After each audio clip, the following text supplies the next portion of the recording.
Dia datang hanya untuk mencuri, membunuh, membinasa. Roma 10 berkata, iman itu timbul. Itu ketika engkau mendengar dan mendengar firman Kristus. And God says, I have come to rescue my people.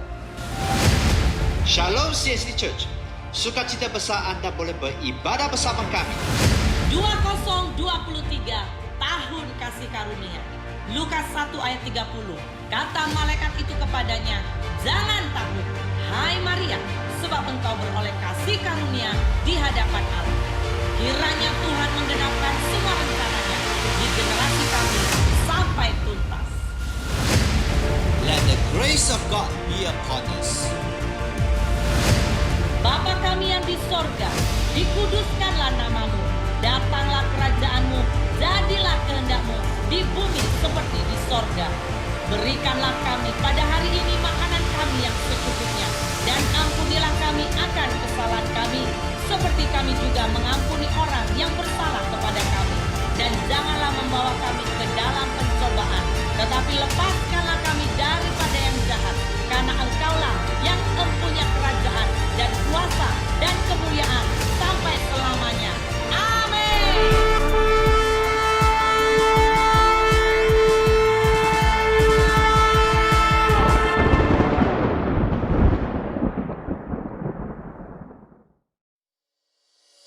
Shalom Jemaat CST, Happy Sunday. Mari kita sama-sama melihat news kita untuk di minggu hadapan. CST mengadakan ibadah Ahad online pada setiap pukul 1 tengah hari di YouTube CST Church Subang Jaya.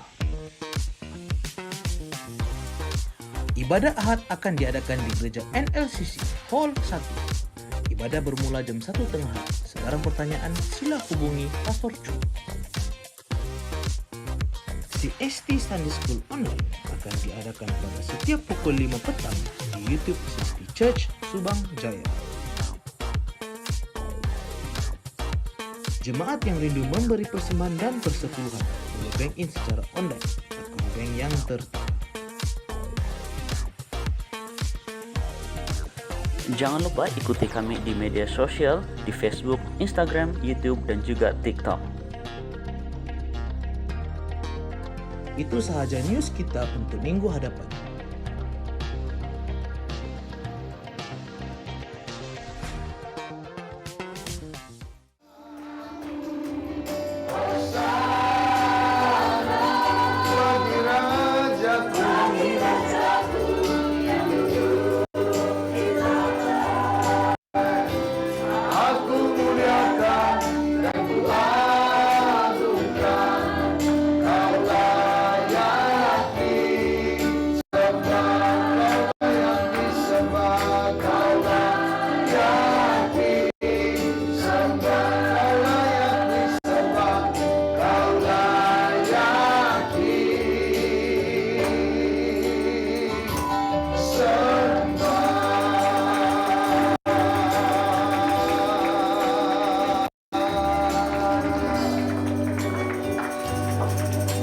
Kami memuja-Mu, kami bersyukur buat pagi hari ini.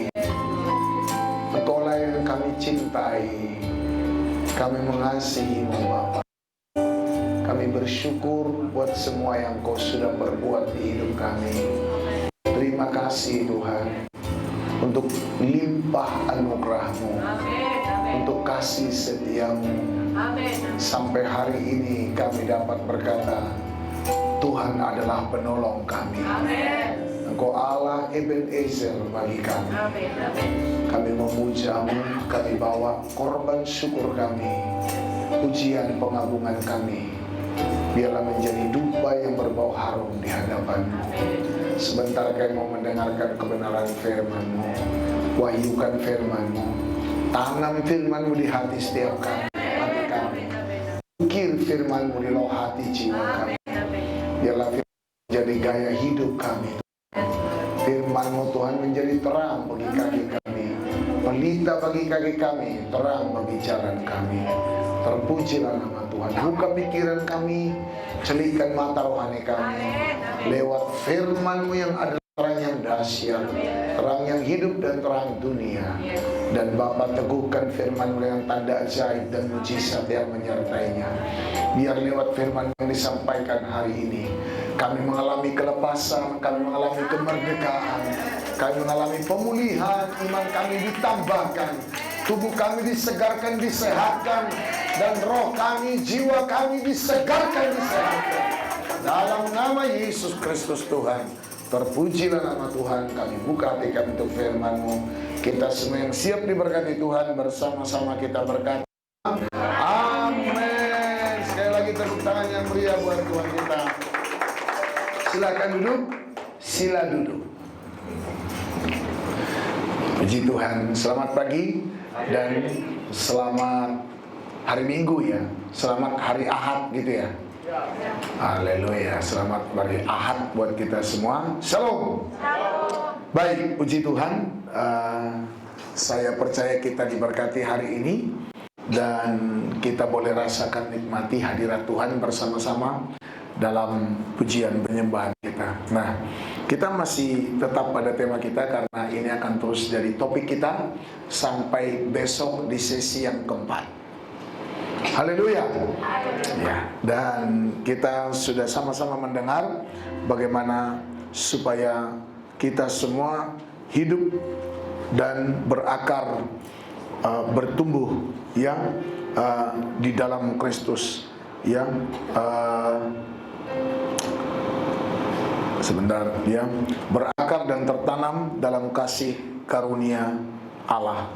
Dan semalam kita sudah sama-sama dengarkan firman Tuhan dalam Kolose pasal 2 ayat yang ke-6, saudara, bahwa setelah kita hidup di dalam Kristus, kita harus perhatikan 4 hal. Yang pertama, tetap di dalam Dia. Ini bicara tentang relationship, hubungan kita dengan Tuhan ya. Dan yang kedua, berakar di dalam Dia. Dan yang ketiga, dibangun di atas Dia. Dan yang keempat, ya, bertambah teguh dalam iman. Dan selanjutnya, dan hendaklah hatimu berlimpah dengan syukur. Haleluya. Iya, saudara yang dikasihi oleh Tuhan, sekali lagi semua kembali kepada hubungan. Ini sangat amat penting, saudara. Kalau kita benar-benar memiliki hubungan yang benar dengan Tuhan, pasti, saudara, tidak mungkin tidak, ya, tak mungkin tak, gitu ya kalau bahasa Malaysianya ya. Haleluya. Jadi tidak mungkin tidak, itu pasti. Hidup kita itu dalam penyertaan Tuhan. Hidup kita itu pasti diberkati Tuhan. Kata diberkati di sini luas, saudaraku, pengertiannya. Ya, diberkati tidak hanya sekedar materi, uang, lahiriah, tetapi paling utama, saudara, secara rohani kita diberkati. Nah, lihat saya semua, ini penting. Kalau secara rohani, saudara dan saya sudah mengalami kelimpahan Tuhan secara rohani ya. Kalau secara rohani kita sudah diberkati, otomatis gitu. Secara lahiriah pun kita akan diberkati. Haleluya. Kita mau fokus bangun manusia rohani kita. Saya percaya, saudara, kalau manusia batinnya kita, manusia rohani kita ini dibangun, otomatis. Nah, lihat saya semua, ini penting.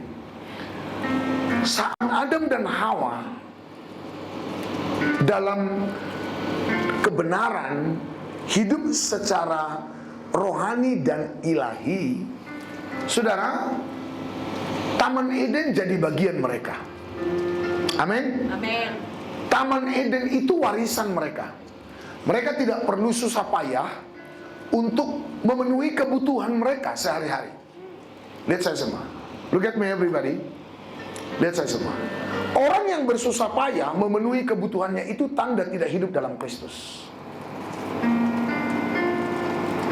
Kalau saudara masih susah payah, jungkir balik memenuhi kebutuhan sehari-hari, itu tanda kita nggak hidup dalam Kristus. Itu nggak kehendak Tuhan. Amsal berkata, berkat Tuhanlah yang menjadikan kaya. Susah payah tidak menambahinya. Look at me. Susah payah itu tanda kutuk. Ingat kepada Adam Tuhan berkata apa setelah mereka jatuh dalam dosa? Dengan bersusah payah engkau akan mencari rezekimu. Betul? Lah betul? Jadi kalau please, kita jangan sama dengan dunia dengan cara mencari nafkah kebutuhan sehari-hari. Kalau kita masih sama dengan dunia, nggak ada beda. Untuk apa jadi orang Kristen? Dalam kitab Maleakhi pasal pertama ayat 18, Maleakhi pasal pertama ayat yang ke-18, firman Tuhan berkata 18 Maleakhi, ya, kitab Maleakhi pasal pertama, ya, Maleakhi 3 ayat 18, ya, kita baca bersama-sama, perhatikan. Maka kamu akan melihat kembali perbedaan antara orang benar dan orang fasik, antara orang beribadah kepada Allah dan orang yang tidak beribadah kepadanya. Saudara lihat saya semua. Saudara bisa lihat nggak perbedaan antara engkau yang beribadah, yang percaya pada Kristus, dengan yang tidak beribadah? Ada perbedaan nggak? Kau sama-sama kerja, sama-sama waktunya sama, tenaganya sama, tapi berkatmu berbeda. Saudara mungkin bingung. Ya saudara bingung karena saudara nggak living by faith, nggak hidup dengan iman. Kalau sudah iman, yang tak mungkin menjadi mungkin semua. Kenapa bengong? Kenapa bingung?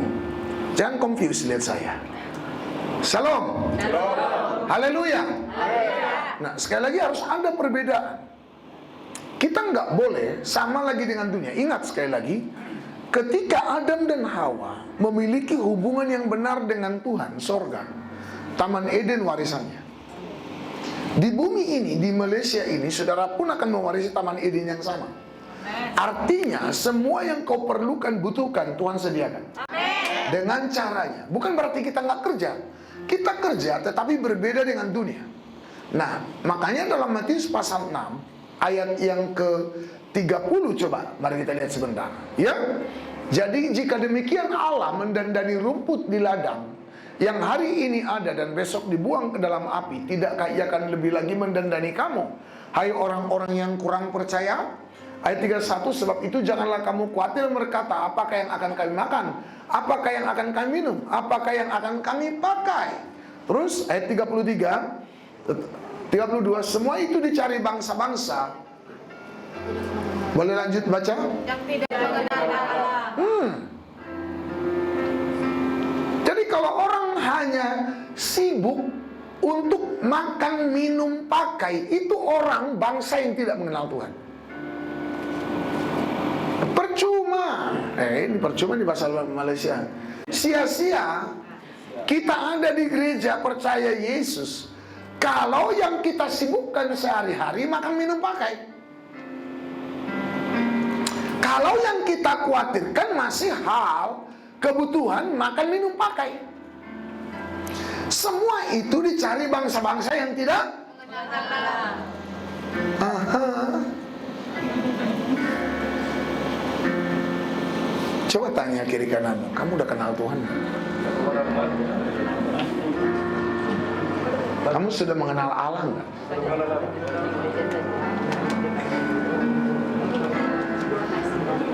Semua itu dicari bangsa-bangsa yang tidak apa? Yang tidak apa? Kalau saudara tidak mengenal Allah, konsekuensinya apa? Matius 7 ayat 23. Matius 7 ayat 23. Ya. Aku tidak mengenal kamu. Pada waktu itulah aku akan berterus terang kepada mereka dan berkata, aku tidak pernah mengenal kamu. Enyahlah daripadaku, kamu sekalian pembuat kejahatan. Apa hubungannya dengan tidak mengenal Allah? Galatia 4 ayat 8. Perhatikan baik-baik. Galatia 4 ayat yang ke-8. Dahulu ketika kamu tidak apa?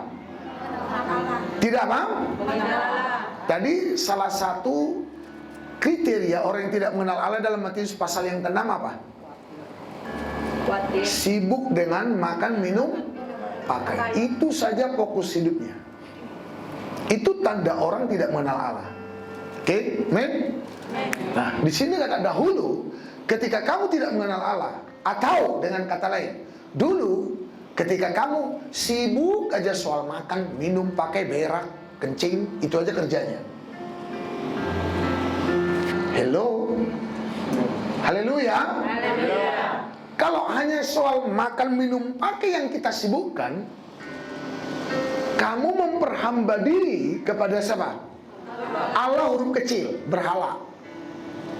Jadi kalau saudara dan saya fokus kepada hal yang lahiriah, kau adalah penyembah berhala. Kau belum kenal Tuhan. Haleluya. Oke, menyembah berhala tidak ada patung, tidak ada sesajen dan tidak ada tempat-tempat keramat yang kau kunjungi. Tetapi setiap hari kau khawatir soal makan, minum, pakai, dan fokusmu hanya itu. Yang kau kejar bagaimana aku sukses, kaya, punya suami yang ganteng, punya istri yang cantik, punya mobil, saya bisa keliling dunia, traveling, segala macam, dan saya bisa haleluya. Kalau sebatas itu jadi fokus tujuan hidupmu, kau penyembah berhala. Berarti kamu tidak mengenal Tuhan. Dahulu ketika kamu tidak mengenal Allah, kamu memperhambakan diri kepada Allah-Allah yang pada hakikatnya bukan. Jadi Allah-Allah itu seolah-olah bisa menolong. Bukankah mamon, uang seolah-olah bisa menjamin kesehatan dan keselamatan kita? Aha. Haleluya. Hati-hati. Ini berarti kita percuma berdoa. Selama you masih cari uang terus lebih daripada cari Tuhan, kau penyembah berhala. Kau harus bisa posisikan Tuhan di atas segala-galanya. Amin. Kalau Tuhan belum yang utama, number one, segala-galanya dalam hidupmu, kau penyembah berhala. Sama dengan kau tidak kenal Tuhan. Dan kalau tidak kenal Tuhan, ayat yang ke-9, tetapi sekarang sesudah kamu mengenal Allah, berarti tidak lagi diperhamba pekerjaan, tidak lagi kalau budak itu anak ya, tidak diperhamba jelas ya, karena Indonesia budak itu artinya diperhamba, tapi Malaysia diperbudak artinya anak. Beda kan? Oke. Jadi tetapi sekarang sesudah kamu mengenal Allah, atau lebih baik sesudah kamu dikenal Allah. Jadi mengenal Allah dan dikenal Allah, dua hal yang tak terpisahkan. Ibarat mata uang, dua sisi mata uang. Paham? Paham? Sekali lagi, dikenal Allah dan mengenal Allah, dua hal yang tak terpisahkan. Saudara tidak bisa berkata, aku mengenal Allah, tapi Allah nggak mengenalmu. Atau Allah mengenalmu, tapi kau tak mengenal Allah. Kata mengenal, nah, Allah kan maha tahu. Jangan dipahami dengan cara berpikir manusia istilah mengenal. Allah itu maha tahu. Bahkan sebelum kita lahir, Tuhan sudah kenal. Yes. Kita masih embrio nih, embrio. Tuhan sudah kenal, kamu bakal jadi wanita, bakal jadi cowok, bakal jadi ganteng, bakal jadi punya ini. Tuhan sudah kenal, bahkan dari skenario hidup itu ada di tangan Tuhan. Amin. Jadi Tuhan kenal setiap orang, tapi yang dimaksud dengan dikenal Allah, mengenal Allah, itu yang dimaksud adalah itu berbicara tentang hubungan, intimacy, relationship, hubungan yang intim. Karena dalam kata aslinya itu seperti suami dan istri. Kalau kata Yunani disebut epiginosko, kalau kata Ibrani disebut yada. Artinya itu suami dan istri, itu hubungan suami istri. Dalam itu, dalam. Nah, saudara yang dikasih oleh Tuhan, Lalu dikatakan, tapi sekarang sudah kamu mengenal Allah, atau lebih baik sudah kamu dikenal Allah, bagaimanakah kamu berbalik kepada roh-roh dunia yang lemah miskin dan mau memulai memperhambakan diri lagi kepadanya? Jadi perhatikan tadi dalam Matius pasal 7 ayat yang ke-21. Lalu dia berkata, bukan setiap orang berseru-seru, ayat 23-nya, mohon maaf, bahwa pada waktu itu aku akan berterus terang kepada mereka dan berkata, aku tidak pernah apa? Aku tidak pernah apa? Lalu enyahlah dari hadapanku, kamu sekalian pembuat kejahatan. Di sini bukan perzinahan, kejahatan di sini bukan perampokan, kejahatan di sini bukan pembunuhan, tapi kejahatan di sini adalah penyembahan berhala dalam bentuk pemenuhan kebutuhan sehari-hari melebihi dari mencari Tuhan.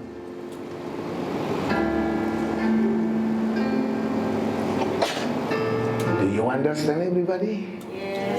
Yes. Haleluya. Kau tidak boleh mengejar mencari apapun melebihi mencari Tuhan. Kau boleh kasih semua orang, kau boleh cintai pekerjaanmu, tapi jangan sampai melebihi mencintai Tuhan.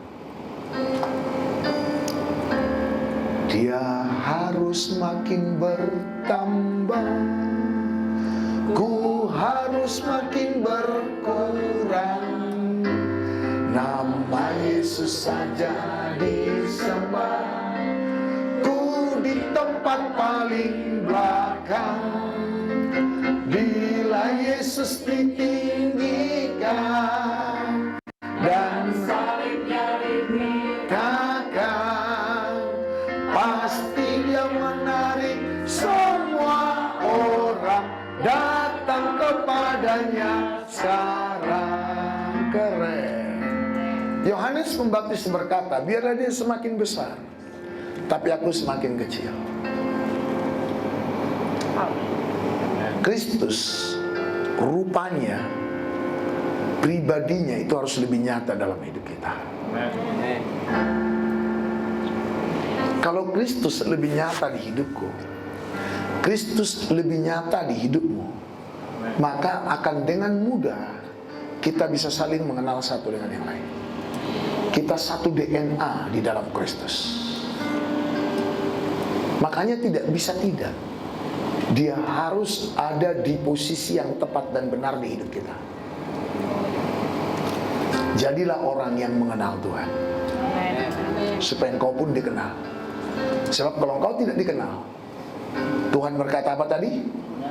Enyahlah dari hadapanku, hai kamu semua pembuat kejahatan. Listen, siapa mereka? Ayat 21. Ayat 21. Bukan setiap orang berseru kepadaku Tuhan, Tuhan. Ternyata mereka jago dalam hal menyerukan nama Tuhan. Mereka kalau nyanyi, bangkit, serukan nama Yesus, ceng ceng ceng ceng ceng ceng, gitu dia, haleluya. Keren mereka kalau dalam berseru dan menyerukan nama Tuhan. Akan masuk dalam kerajaan sorga. Melainkan dia yang melakukan apa? Kehendak Bapakku yang di sorga. 22. Pada hari yang terakhir banyak orang berseru kepadaku, Tuhan, Tuhan, bukankah kami bernubuat demi namamu? Keren. Ini profetik ini. Dan mengusir setan demi namamu. Keren. Luar biasa nggak nih orang? Dahsyat nggak nih? Hebat nggak nih? Kalau ada hamba Tuhan begini, hebat nggak? Jemaat? Wah, keren. Terus mengadakan banyak mujizat demi namamu juga. Jauh lebih keren lagi. Jauh. Amin. Hebat. Tapi ayat 23-nya nggak enak. Pada waktu itu lakukan berterus terang kepada mereka dan berkata, aku tidak pernah mengenal kamu. Enyahlah dari hadapanku, kamu sekalian pembuat. Nah, kejahatannya di mana? Mereka mengusir setan, mengadakan banyak mujizat dan bernubuat. Jahatnya di mana? Bukankah itu rohani? Bukankah itu di pelayanan? Ya. Apakah itu terjadi? Ya. Lalu jahatnya di mana? Jahatnya adalah ketika mereka tidak menjadikan Kristus yang utama dan segala-galanya. Berapa banyak sekarang hamba Tuhan yang hebat memprioritaskan uang dan pelayanan dan popularitas dunia. Pernah dengar Benny Hinn? Dengar Benny? Luar biasa. Saudara undang dia. Lu nggak transfer 1 miliar, gak mau datang. Itu DP pesawat, lu tanggung semua. Makan hotel 5 star. Tidak boleh, mobil semua harus yang tahun tinggi. Tidak boleh tahun kemarin. Udah expired itu. Semua diukur secara lahiriah. Dan akhirnya dia bertobat. Akhirnya dia menyesal. Kurang mujizat, tapi tanpa dia sadari, dia tidak sampai kepada keintiman yang benar dengan Tuhan. Dengan cara apa? Bukan hanya dalam cara bernarasi, dalam penyanyi, oh haleluya, semua kita bisa begitu. Tapi keintiman yang dimaksud di sini lewat attitude kita, cara hidup kita, tidak lagi memprioritaskan yang lain selain Kristus. Dia segala-galanya. Katakan haleluya. Yesus, kemuliaan-Mu pulihkan hatiku. Yesus, kemuliaan-Mu berkati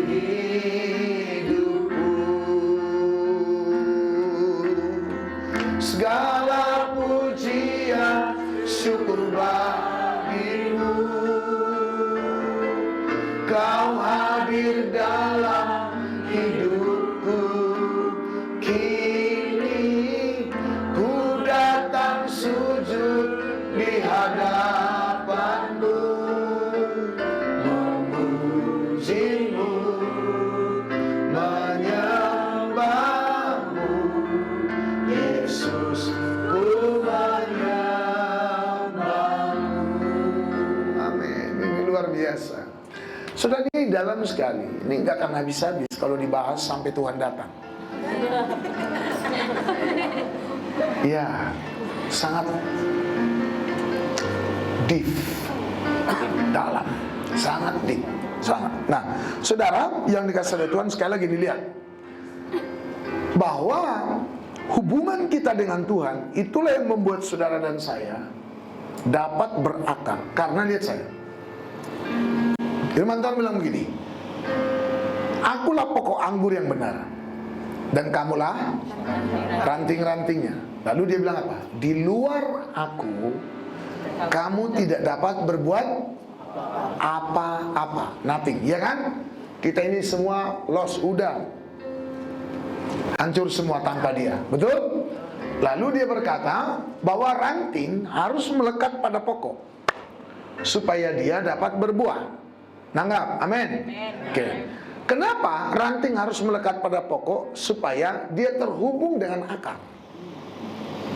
Karena akarlah yang mensuplai bahan makanan ke pokok dan juga ke... Katakan haleluya. Jadi akar itu bicara tentang hubungan yang sangat kuat dengan Tuhan. Makanya lihat saya, satu pohon ini kuat dan gampang runtuh tergantung akarnya. Bangunan akan kokoh saat diterpa badai atau mudah goyah dan hancur tergantung pondasinya. Akar dan pondasi sama pengertiannya. Nangkap sampai di sini? Ingat dua rumah yang dibangun, satu di atas pasir, satu lagi di atas batu. Oke, lihat saya semua. Ketika rumah itu dibangun di atas batu, air bah, kata firman Tuhan, datang melanda. Tapi rumah itu tidak dapat digoyahkan. Rumah yang dibangun di atas pasir, begitu bukan air bah, lalu datanglah banjir. Lukas pasal 46, Lukas pasal 6 ayat yang ke-47, ya. Lalu dikatakan datanglah, lanjut terus 48, ya, di atas tanah tanpa dasar, itu pasir. Ketika banjir melandanya, banjir loh, bukan air bah, rumah itu segera rubuh. Hebatlah kerusakannya. Tapi perhatikan ayat yang ke-50, yang di atasnya itu, yang rumah dibangun di atas batu. Ya, ketika datang banjir melanda, ketika datang air bah, perhatikan ini, bukan banjir. Bukan banjir itu biasa, tapi ini air. Ketika datang air bah, firman Tuhan berkata, dan banjir melanda rumah itu tidak dapat apa? Ini gambaran hidupmu dan saya. Jadi kalau kau benar berakar di dalam Kristus, kau tidak akan dapat digoyahkan oleh apapun yang ada di sekitar kita. Digoyahkan oleh pergaulan bebas, digoyahkan oleh pengaruh kuasa si jahat, mamon, uang, pekerjaan, nggak bisa digoyahkan. Karena apa? Komitmen kita cukup jelas, nyata di dalam Kristus. Mana haleluyanya? Amin. Haleluya. Jelas ya? Amin. Saya mau terus sampaikan firman Tuhan untuk menekan saudara. Kenapa harus ditekan? Supaya turun ke bawah. Betul tidak? Yang ditekan dari atas ke bawah, akan dia semakin ke bawah. Untuk apa? Supaya semakin berakar. Amin. Jadi firman yang saya sampaikan akan menekan saudara. Dua kemungkinan, saudara jadi pemberontak, melawan, atau saudara menurut, dan akhirnya membuatmu tertanam, berakar di dalam Kristus dengan benar. Atau saudara bilang, pendeta macam apa begini? Khotbahnya dari awal sampai akhir menekan. Haleluya. Sakit kita terus dibantai. Haleluya. Karena kalau tidak ditekan, contoh kayak tiang atau apapun, dia nggak kuat. Saat digoyang mudah sekali kan. Contoh, kalau kita ambil kayu, terus kita tancapkan ke dalam tanah, kalau nggak ditekan, dipukul dari atas, dia nggak akan masuk kan? Oke, kalaupun dia masuk, tergantung kedalamannya seberapa. Kalau kedalamannya hanya dekat, digoyang sedikit, tercabut ya. Tapi kalau dalam, digoyang kuat sampai 5 orang yang goyang, dia tidak akan tergoyahkan. Saya berdoa biar saudara semua tidak akan tergoyahkan in Christ. Haleluya. Tidak tergoyahkan beribadahnya, tidak tergoyahkan dalam kecintaannya kepada Tuhan. Jadi andai pun laut dan pantai dipisahkan, cinta kita kepada Tuhan harga mati. Mana mungkin sebenarnya laut dan pantai terpisah? Karena di mana ada laut pasti ada pantai. Dan tidak mungkin ada pantai tanpa laut atau danau.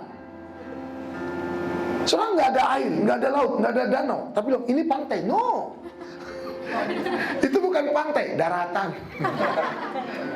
Haleluya. Setiap ada laut ada pantai, ada pantai ada laut. Jadi tidak mungkin laut dan pantai terpisahkan. Dan kalaupun laut pantai terpisahkan, tapi kita tak akan pernah pisah dengan Kristus. Amin. Aha. Sama-sama katakan aha.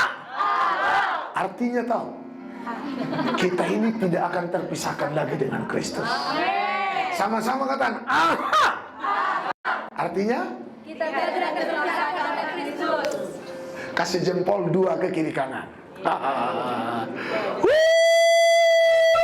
Haleluya. Haleluya. Amin. Luar biasa. Nah, saudara yang diberkati oleh Tuhan, mari saya akan sampaikan ke kita Yesaya pasal 27 ayat yang ke-5. Kitab Yesaya 27 ayat yang ke-5. Oke. Kecuali kalau mereka mencari perlindungan kepadaku dan mencari damai dengan aku. Damai sama Tuhan. Nah, lihat saya, bagaimana lu mau damai sama teman, sama tetangga, sama sebelah kiri kanan, sama Tuhan aja lu gak damai. Nah, Tuhan bilang, kecuali mereka mencari perlindungan kepadaku dan mencari damai dengan aku. Ya, mencari damai dengan aku. 2 kali diulang. Mencari damai dengan aku, ya. Mencari damai dengan aku. Lalu terus kalau udah damai sama Tuhan, apa yang terjadi? Ayat 6. Pada hari-hari yang akan datang, Yakub akan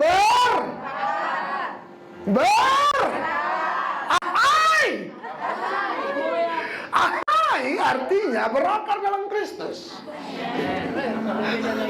Oh, banyak sekali artinya, Pak. Ya, itu tergantung situasi.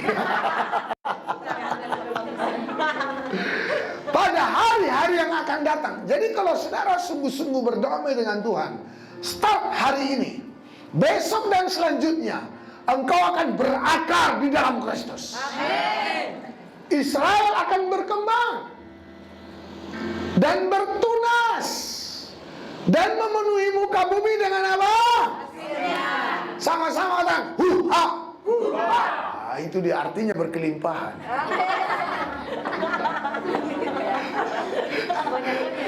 Karena memenuhi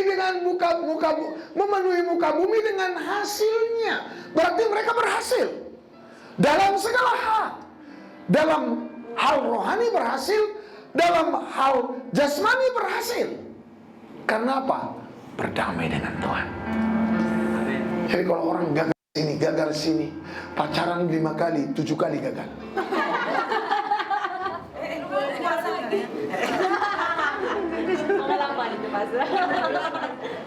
Haleluya. Melamar 5 kali, 10 kali ditolak. Macam mana pula? Lamar kerja 5 kali, tapi 10 kali ditolak. Artinya selalu gagal. Bahkan sebelum gagal, dia sudah gagal. Shalom. Kenapa? Jawabnya sederhana. Nggak damai sama Tuhan. Damai sama Tuhan. Lihat semua. Kalau kita damai sama Tuhan, tiada yang sukar di matamu, tiada yang mustahil di hadapanmu. Oh Yesus, sungguh ku bangga padamu. Hanya Kau Yesus yang sangat ku cinta. Oh, tiada yang sukar di matamu, tiada yang mustahil di hadapanmu. Oh Yesus, sungguh ku bangga padamu.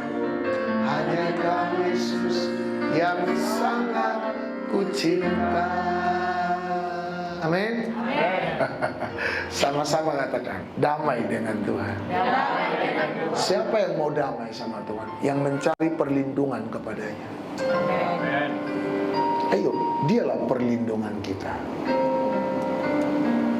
Wah, ini pengen nyanyi terus, saya pengen musik terus. Engkaulah perlindunganku, tempat perteduhan dari serangan musuh di dalam bahaya. Kau batu karang yang teguh, Engkaulah persembunyianku dan tetap menjaga atas kesesakanku dalam pencobaan. Kau beri keluputan,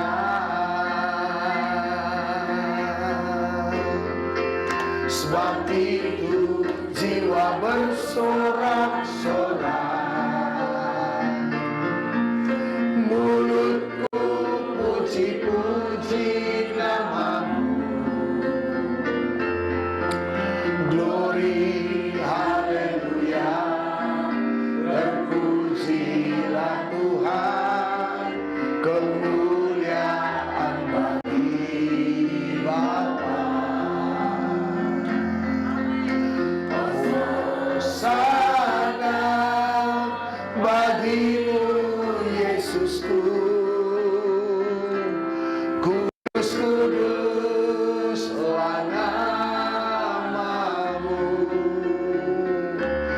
kasih setiamu.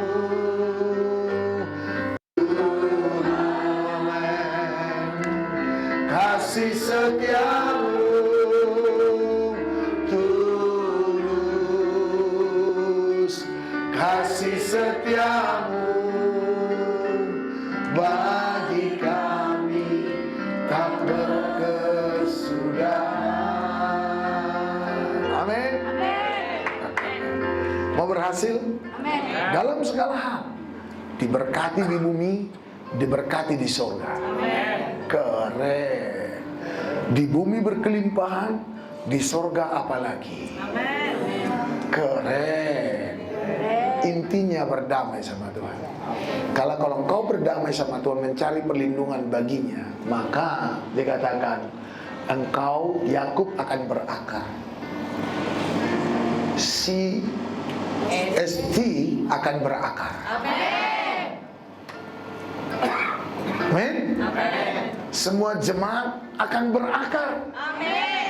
Kalau udah berakar, pasti berkembang.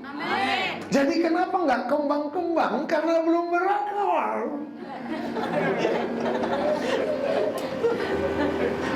Kalau berakar, pasti berkembang. Kenapa belum berkembang? Karena belum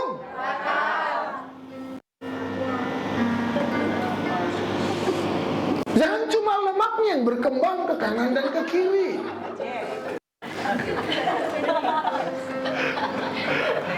Haleluya. Teman katanya haleluya. Haleluya. Ya. Tapi biarlah imannya berkembang. Kasihnya berkembang. Hidupnya, rohaninya berkembang. Semakin dewasa di dalam Kristus, panca indera rohaninya itu semakin berkembang. Ketajaman, kepekaan rohaninya makin berkembang. Dia segera tahu apa yang sedang Tuhan kerjakan. Dia bisa satu derap langkah seirama dengan Tuhan. Dia punya harmonisasi yang baik dengan Tuhan. Shalom. Sama-sama katakan berkembang.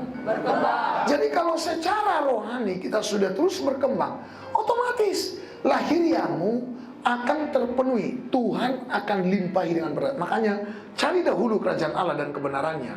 Semua itu akan ditambahkan kepadamu. Makanya jangan lagi seperti orang yang tidak mengenal Tuhan. Amin. Jangan menjadi seperti orang yang tidak apa?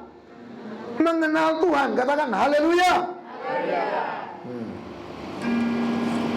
Sama-sama katakan, Yakub akan berakar. Itu kan Israel maksudnya. Sekarang ulangi lagi.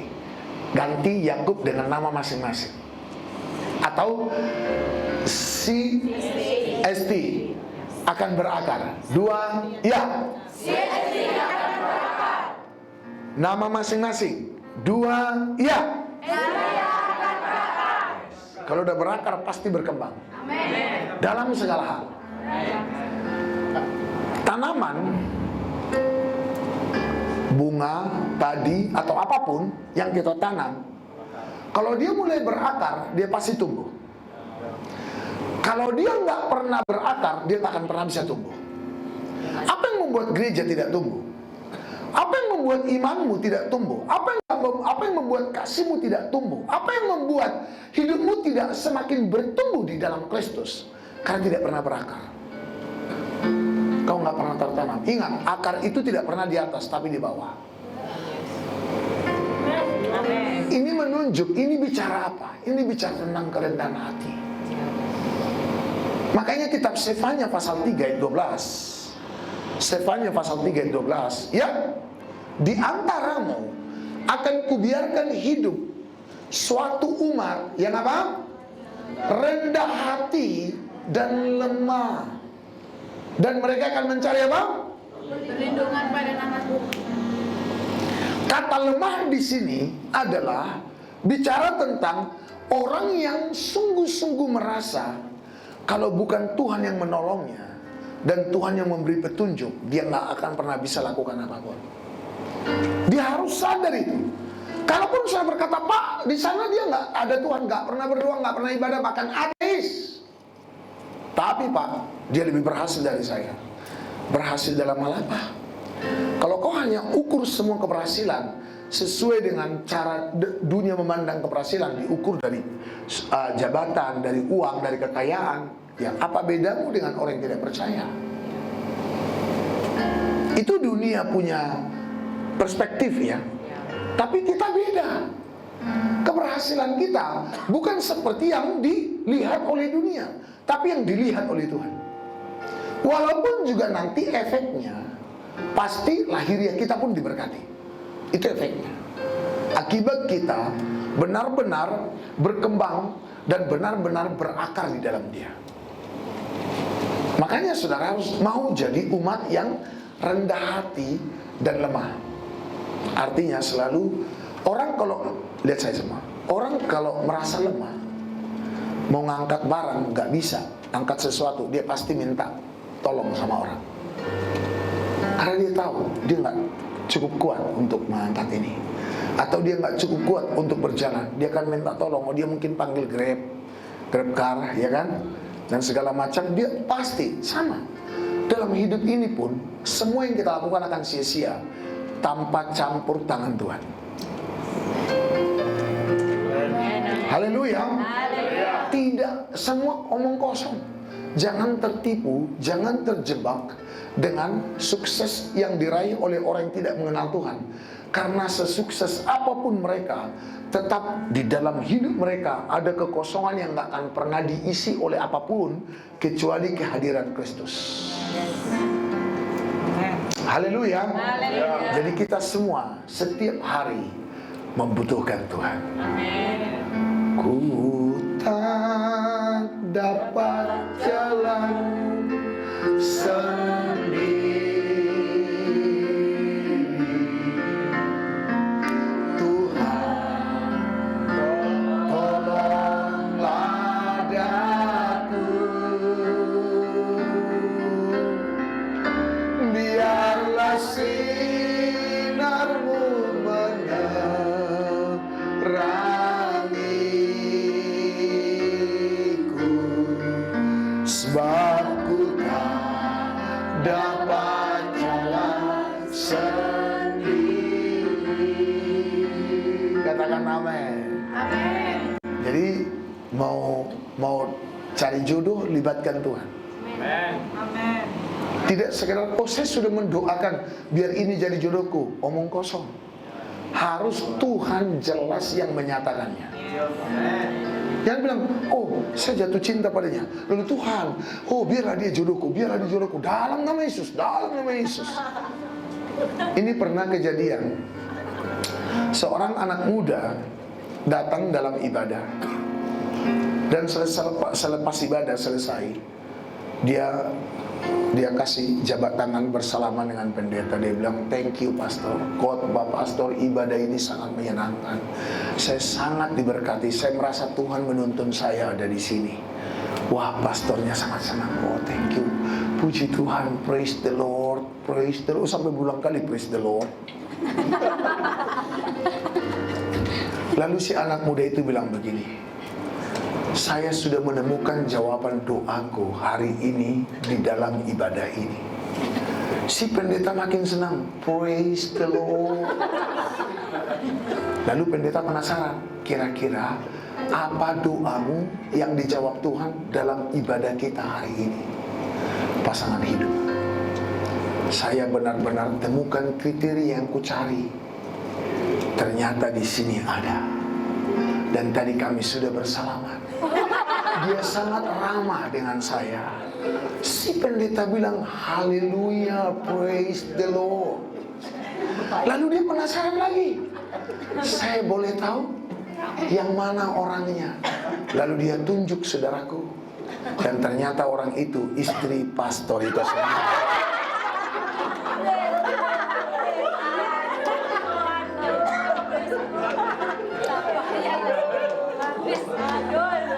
Hancur Mina.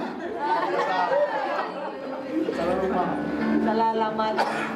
Itulah bahayanya kalau hanya sekedar didoakan. Jadi jangan pakai alasan. Udah saya doakan.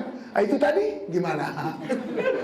Akhirnya pastor bilang, alamak, itu my wife. Haleluya. Dia kaget saudara, dia akhirnya dia pulang malu sekali saudara. Adegan itu jangan ditiru. Saudara, itu sangat berbahaya. Dangerous. Mending saudara diam tenang, minta sampai benar-benar Tuhan nyatakan. Dan jangan kamu yang nuduh, yang minta, yang nunjuk, tapi biar Tuhan dengan caranya. Bahkan bisa konfirmasi 2-3 orang dari orang sekitar yang kita kenal dan kita percaya mereka lebih rohani dari kita, khususnya dengan pemimpin kita. Makanya percayakan hidupmu pada Tuhan dan juga pada pemimpin. Sebenarnya nih anak-anak ini nggak boleh pacaran sembarangan, ya kan? Nah, iya kan? Mana pemain piano? Ya, iya kan? Ini semua nih masih, ya ini masih single, itu yang merah, ini juga masih single ini, ya. Yang biru juga masih single. Haleluya. Haleluya. Haleluya. Nah, saudara yang dikasih oleh Tuhan itu juga yang pink. Saudara, kita bukan mau tidak kasih kebebasan ya. Kita bebas tapi di dalam Kristus. Kita nggak boleh bebas di luar firman. Karena ingat loh, yang mencari jodoh Ishak itu Abraham. Tapi harus orang-orang yang benar-benar takut Tuhan dan punya kepekaan secara rohani. Jangan pula kita serahkan jodoh kita pada pemimpin, pemimpinnya pun nggak pernah berdoa. Hancur nanti, ya kan? Atau kepada orang tua pun nggak jelas dalam Kristus, kan gitu ya. Tapi kalau sudah pemimpinnya benar, ya jangan ragu. Ayo biar didoakan bersama-sama sampai benar tepat dari Tuhan. Ini kayaknya urusan jodoh agak kencang di sini. Haleluya. Haleluya. Makanya belajar supaya kamu berakar. Karena kalau nggak berakar nggak akan pernah berkembang. Jelas kan? Jelas kan tadi Yesaya pasal 27 ayat yang ke-5, kecuali kalau mereka mencari perlindungan kepadaku dan mencari damai dengan aku. Ya, mencari damai dengan aku. Pada hari-hari yang akan datang, Yakub akan berakar, lalu berkembang, lalu bertunas, lalu berbuah. Banyak orang bilang, ayo berbuah. Bagaimana berbuah? Berakar aja enggak, tumbuh aja enggak, rohanimu tumbuh enggak? Enggak mungkin pohon bisa berbuah kalau enggak pernah tumbuh. Kalau dia terus begitu saja, kalau hidupmu begitu saja, dari tahun ke tahun nggak ada perubahan. Nah lihat, setiap pohon yang tidak berbuah ditebang, dicampakkan kemana?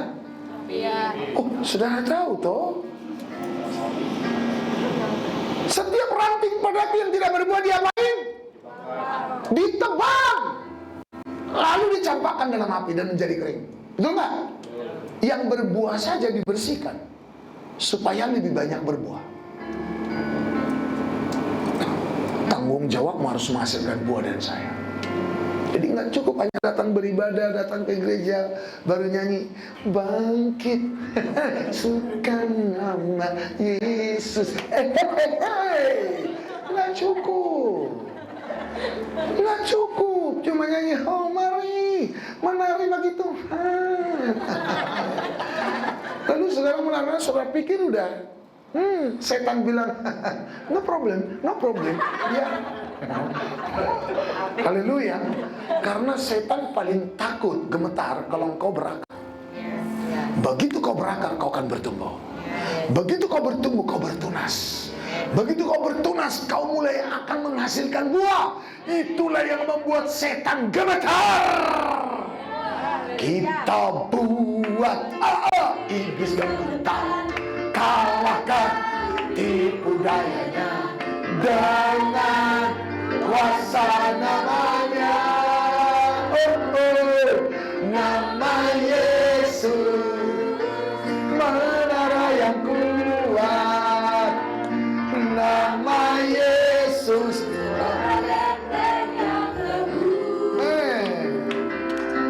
nama Yesus kalahkan semua musuh, nama Yesus di atas segalanya. Amin. Berakar, bertumbuh, berbuah. Orang yang berakar, orang yang sudah damai sama Tuhan.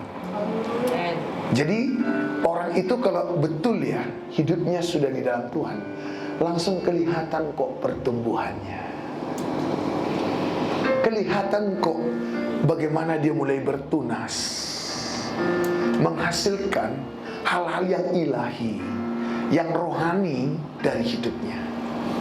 Nampak kelihatan dia mulai berbuah. Pohon yang berbuah itu nggak bisa dibohongin. Itu pasti nampak jelas dan orang bisa merasakan buahnya, hasilnya. Betul nggak? Dan pastikan orang bisa merasakan buah-buah hidup kita di dalam Kristus. Mana haleluya dia.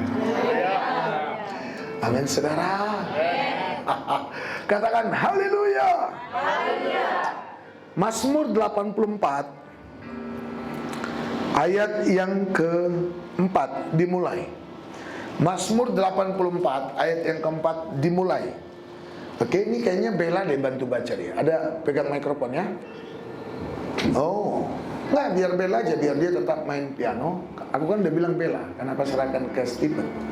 Follow the leader. Oke, silakan. Bahkan burung pipit telah mendapat. Mazmur 84 berarti ayat 5 ya. Ayat 5 ya. Berbahagialah orang-orang yang diam di rumahmu. Iya, berbahagialah, pelan-pelan Bu. Berbahagialah orang-orang yang diam di mana?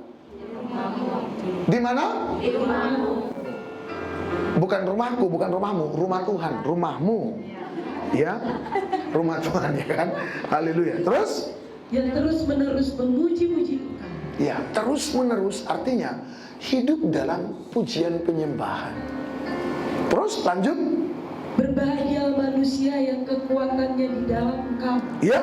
Yang berhasrat mengadakan ziarah. Ya, terus? Apabila melintasi lembah Baka, mereka membuatnya menjadi tempat yang bermata air. Terus? Bahkan hujan pada awal musim menyelubunginya dengan berkat. Ya, perhatikan ayat 8. Mereka berjalan makin lama makin kuat. Ya. Hendak menghadap Allah di Sion. Keren. Jadi kalau orang benar-benar tertanam ya, berakar di rumah Tuhan. Haleluya. Ya, berakar tertanam dalam gereja, dalam penggembalaan yang benar, dalam gereja lokal, kekuatannya nggak akan pernah habis. Tadi di dalam ayatnya yang ke-7, mereka berjalan makin lama makin apa? Kuat. Hendak menghadap Allah di mana? Di sini. Keren loh saudara. Ada orang kalau jalan itu makin lama makin lelah, capek ya kan? Tapi beda dengan kita yang kekuatannya di dalam Tuhan. Katakan haleluya. Sekali lagi, beda dengan kita yang kekuatannya di mana? Di dalam Tuhan. Oke, sekarang kita lihat Mazmur 92 ayat yang ke-13 dalam kurung ya, 13 ya. Ya, Mazmur 92 ayat yang ke-13. Ya. Orang benar akan bertunas seperti pohon kurma. Orang benar bertunas seperti pohon kurma. Terus akan tumbuh subur seperti pohon aras di Libanon. Subur. Haleluya. Kenapa bertunas? Karena tertanam. Ingat tadi, Yakub akan berakar, bertunas, bertumbuh dan menghasilkan. Itu buah, bicara buah. Nangkap sampai di sini? Karena apa? Mencari perlindungan pada Tuhan dan berdamai dengan Tuhan. Ya, berdamai dengan aku, kata Tuhan. Haleluya. Amin. Nah, kalau dia sudah seperti itu, saudaraku, maka dikatakan orang itu akan bertunas seperti pohon korma yang tumbuh subur seperti pohon aras di Libanon. Jadi kalau kita udah bertunas, berakar, bertunas, pasti akan subur.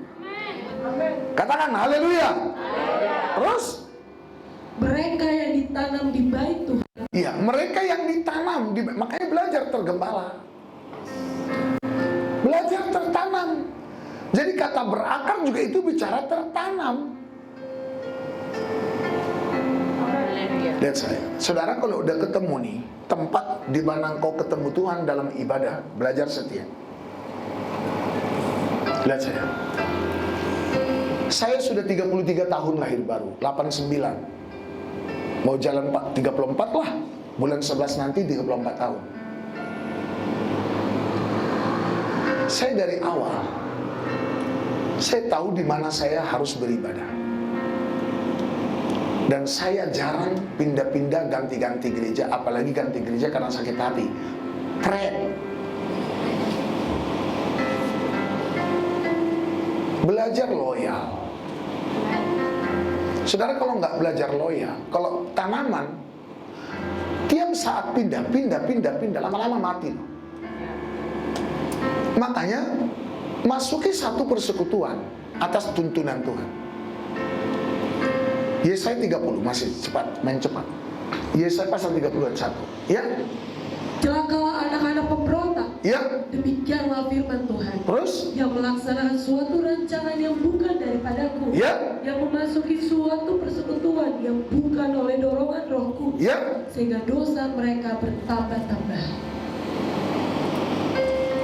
Kenapa dosanya bertambah? Memasuki ibadah tidak dengan dorongan roh Tuhan. Dan melaksanakan satu rancangan bukan dari Tuhan. Dan walaupun rancangan itu rancangan yang baik, kelihatannya ibadah, persekutuan, betul nggak? Tapi justru itu membuat dosanya bertambah. Saudara kalau sudah yakin Tuhan yang taruh dan suruh saudara beribadah di CST, belajar setia. Amin. Maka engkau akan seperti pohon kurma. Jelas tadi ya, dikatakan orang benar akan bertunas seperti pohon kurma, akan tumbuh subur seperti pohon aras Libanon. Di Libanon, pohon aras di Libanon. Mereka yang ditanam di bait Tuhan akan bertunas di pelataran Allah kita. Mereka yang ditanam di bait Tuhan akan bertunas. Jadi saudara belajar setiap asal udah benar tempat komunitas itu. Amin. Jangan pula setia di tempat yang ajarannya miring-miring. Jangan pula setia yang rohnya lain, Yesusnya lain, ya kan?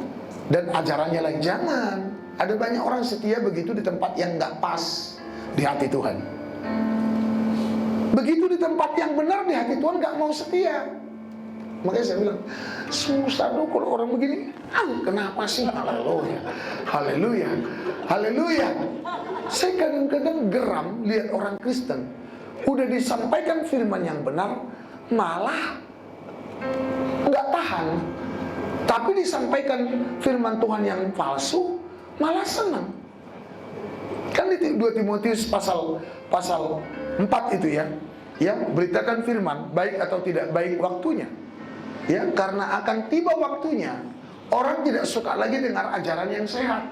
2 Timotius 4 ayat yang ketiga, karena akan datang waktunya, orang tidak dapat lagi menerima ajaran sehat, tapi mereka akan mengumpulkan guru-guru menurut kehendaknya untuk memuaskan apa? Keinginannya. Kita butuh ajaran sehat, biar imannya sehat, biar rohnya sehat, biar hubungannya dengan Tuhan sehat. Kalau udah sehat hubungan dengan Tuhan, maka kau akan berbuah dengan buah yang sehat. Haleluya. Mau sehat? Yes. Makanya harus dengar ajaran yang sehat. Ajaran yang sehat itu sungguh-sungguh meninggikan Kristus dan benar-benar mengejar perkara yang ilahi dan rohani. Katakan haleluya. Amin saudara. Mengutamakan Tuhan di atas segala-galanya. Katakan haleluya. Nah saudara, lalu dikatakan tadi orang benar itu akan bertunas seperti pohon korma, akan tumbuh subur seperti pohon aras di mana? Di Libanon. Mereka ditanam di bait Tuhan, akan bertunas pelataran Allah kita. Pada masa tua pun mereka masih berbuah. Amin, amin, amin. Ada masa tua pun mereka masih apa? Berbuah. Gemuk dan segar. Gak diabetes, Amin, amin, amin. gak high kolesterol, asam urat, osteoporosis, hepatitis, enggak. Gemuk dan segar. Untuk memberitakan bahwa Tuhan itu benar, bahwa Ia gunung batuku dan tidak ada kecurangan padanya. Katakan amin. Mau seperti pohon korma? Lihat saya. Saya tahu nggak, pohon korma adalah pohon yang mampu tumbuh di padang gurun. Siapa yang sudah pernah ke Israel? Belum? Oke, ibu ini sudah. Kau? Belum? Nanti ya, tunggu sabar. Nah, saudara akan lihat, dan pohon kurma itu bisa tumbuh di padang gurun. Nah, bagaimana dia bisa tumbuh? Padahal sangat susah tanaman itu tumbuh di padang gurun karena tidak ada air. Sebab kalau tidak ada air berarti tidak ada kehidupan. Betul ya? Sebab yang hidup itu membutuhkan air sekian persen. Iya kan, dalam hidup kita. Kita lebih baik kalau mau dipilihan ya, kalau ada opsi ya, lebih baik tidak makan daripada tidak minum. Andai kata pilih makan atau minum, karena kalau minum nggak boleh makan, kalau makan nggak boleh minum, ya mendingan minum lah. Haleluya. Karena itu makan pun kita banyak kenyang, mati juga saudara. Haleluya. Nah, haleluya. Nah, saya tahu nggak, pohon kurma begitu bijinya ditanam itu akan ditimpa dengan batu yang besar. Nah, dia akan mulai tumbuh, tapi tidak ke atas, tapi dia ke bawah.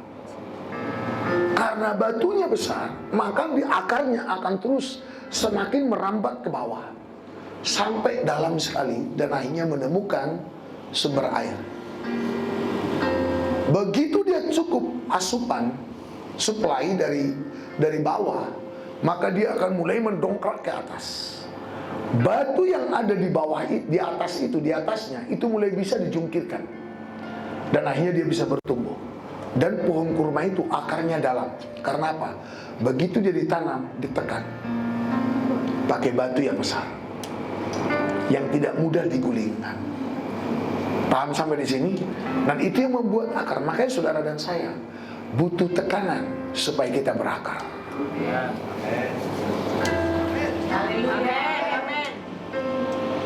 Amin. Ini hotel berapa lantai?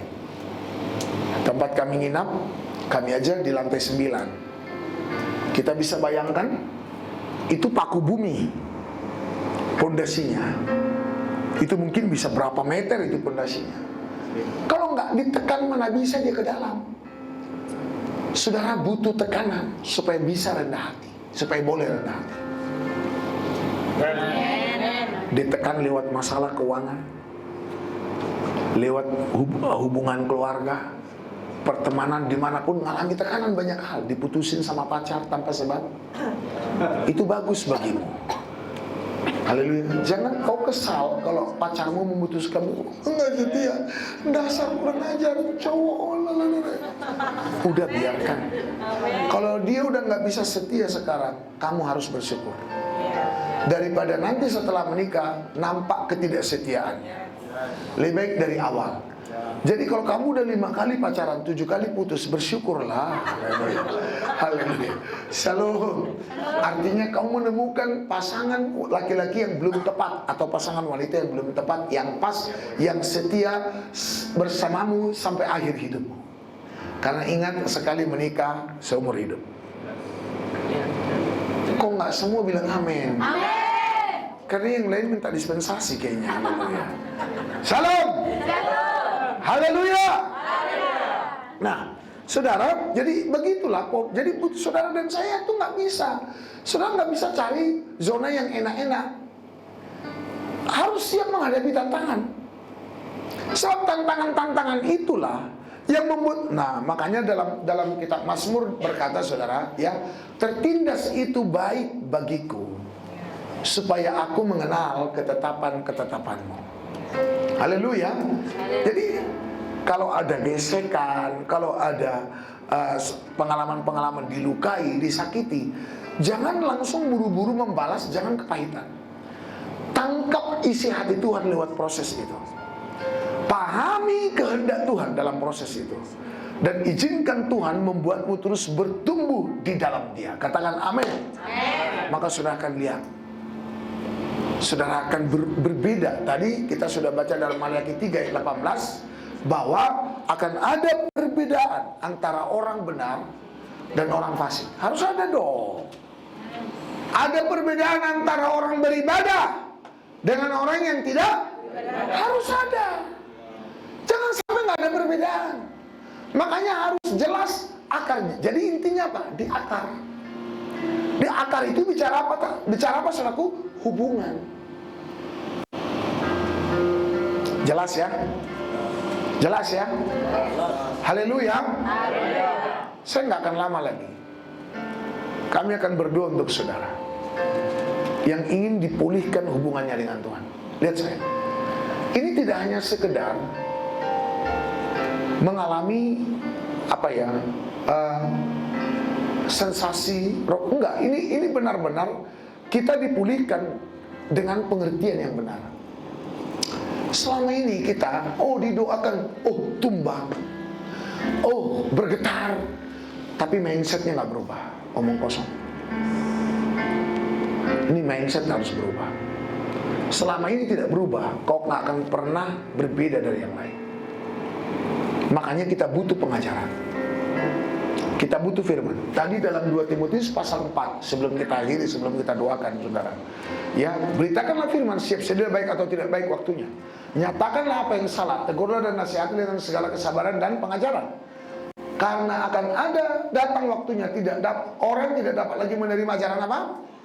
Tetapi mereka mengulang guru-guru menurut kehendaknya untuk memuaskan keinginan telinganya. Saya berdoa biar kita semua siap, mindsetnya dibaharui oleh Tuhan. Minta hari ini biar hatimu, jiwamu, pikiranmu mengalami pembaharuan. Dalam Efesus pasal 4 ayat yang ke-17 ini yang terakhir. Efesus pasal 4 ayat yang ke-17. Sebab itu kukatakan dan kutegaskan ini kepadamu dalam Tuhan, jangan hidup lagi sama seperti orang-orang yang tidak dengan apa? Pikirannya yang sia-sia. Ayat yang ke-18, pengertiannya yang gelap, jauh dari persekutuan dengan Allah, karena kebodohan yang ada dalam mereka dan karena kedegilan hati mereka. Ayat 19, perasaan mereka tumpul sehingga mereka menyerahkan diri pada hawa nafsu dan mengerjakan dengan seragam segala macam kecemaran. Tapi kamu bukan demikian, karena kamu telah belajar apa? Mengenal Kristus. 21, karena kamu telah mendengar tentang Dia dan menerima pengajaran dalam Dia menurut kebenaran yang nyata dalam Yesus. Ayat 22, yaitu bahwa kamu berhubung dengan kehidupan kamu yang dahulu harus menanggalkan manusia lama yang menemui kebinasannya oleh nafsunya yang menyesatkan. 23, supaya kamu dibaharui di mana? Jadi nggak cukup pembaharuan hanya di roh, tapi juga harus di pikiran. Kita sudah mengalami pembaruan dalam roh, saya yakin, tapi di pikiran saya kurang yakin. Karena pikiran itu butuh pengajaran yang benar, yang sehat, yang murni, membuat pikiran kita juga jadi sehat dan murni. Supaya apa? Kita berakal dengan benar, sehingga akhirnya kita berdamai dengan Tuhan. Kalau udah berdamai dengan Tuhan, pasti bertunas, pasti berakal, pasti bertunas, pasti bertumbuh, pasti menghasilkan buah. Amin. Amin. Kita tutup Alkitab kita dan mari kita bangkit semua berdiri. Shalom Jemaat CST, Happy Sunday. Mari kita sama-sama melihat news kita untuk di minggu hadapan. CST mengadakan ibadah Ahad online pada setiap pukul 1 tengah hari di YouTube CST Church Subang Jaya. Ibadah Ahad akan diadakan di gereja NLCC Hall 1. Ibadah bermula jam 1 tengah hari. Sekarang pertanyaan, sila hubungi Pastor Chu. CST Sunday School Online akan diadakan pada setiap pukul 5 petang di YouTube CST Church Subang Jaya. Jemaat yang rindu memberi persembahan dan persepuluhan boleh bank in secara online atau bank yang tertutup. Jangan lupa ikuti kami di media sosial di Facebook, Instagram, YouTube, dan juga TikTok. Itu sahaja news kita untuk minggu hadapan. Jumpa Anda di minggu hadapan.